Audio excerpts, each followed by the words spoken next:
আসসালামু আলাইকুম। আজকে আপনাদের দেখাবো কিভাবে আপনারা কম্পিউটারের এসএসডি বা হার্ড ডিস্কের ড্রাইভ তৈরি করবেন। তো দেখতে পাচ্ছেন এখানে আমার ড্রাইভটি রয়েছে, এখানে আছে টোটাল 118 জিবি। তো যেহেতু 61 জিবি ফ্রি আছে, তো 61 জিবি থেকে আমি একটি ড্রাইভ তৈরি করব।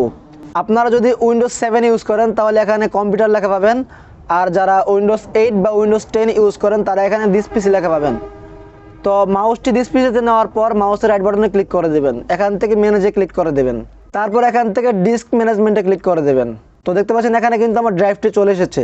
তো আমি যেহেতু এই ড্রাইভের একটি পার্টিশন তৈরি করব, তাই আমি আমার মাউসটি এই ড্রাইভের উপর নিয়ে মাউসের রাইট বাটনে ক্লিক করব। মাউসের রাইট বাটনে ক্লিক করার পর এখান থেকে শ্রিঙ্ক ভলিউমে ক্লিক করতে হবে। এখানে কিন্তু আমার স্টোরেজটি চলে এসেছে।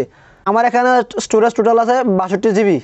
তো আপনারা এখান থেকে লাস্টে 3 সংখ্যা বাদ দেবেন। লাস্টে 3 সংখ্যা বাদ দেওয়ার পর যা থাকবে তাই আপনার জিবি বা স্টোরেজ। আমি যেহেতু এই ড্রাইভ থেকে 10 জিবি বের করব বা 10 জিবি ড্রাইভ তৈরি করব, তাই আমি এখানে 10 লিখব। প্রথমে 10 লিখলাম।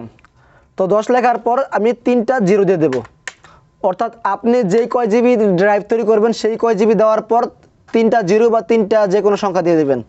এখান থেকে লাস্টে 3 সংখ্যা বাদ দেওয়ার পর যা থাকবে তাই আমার জিবি বা ড্রাইভের স্টোরেজ। 10 জিবি দেওয়ার পর আমি এখান থেকে শ্রিঙ্কে ক্লিক করে দেব। দেখতে পাচ্ছেন এখানে কিন্তু একটি 10 জিবি ড্রাইভ চলে এসেছে, আলাদা হয়ে গেছে এখান থেকে। কিন্তু আমি এই ড্রাইভটি ইউজ করতে পারবো না, কেননা এটা হচ্ছে আনঅ্যালোকেটেড, অর্থাৎ অ্যালোকেটেড না এটা। তো এই ড্রাইভটি অ্যালোকেট করার জন্য এখানে মাউস পয়েন্টার নেওয়ার পর মাউসের রাইট বাটনে ক্লিক করতে হবে এবং এখান থেকে নিউ সিম্পল ভলিউমে ক্লিক করতে হবে। নেক্সট, তারপর নেক্সট, তারপর নেক্সট, আবার নেক্সট, ফিনিশ। দেখতে পাচ্ছেন আমার কিন্তু একটি ড্রাইভ তৈরি হয়ে গেছে। এই যে ড্রাইভটি রান হয়ে গেছে। তো এখান থেকে বের হয়ে যাব, চেক করব। এই যে দেখেন 10 জিবির একটি ড্রাইভ কিন্তু তৈরি হয়ে গেছে। তো সম্পূর্ণ ভিডিওটি দেখার জন্য ধন্যবাদ।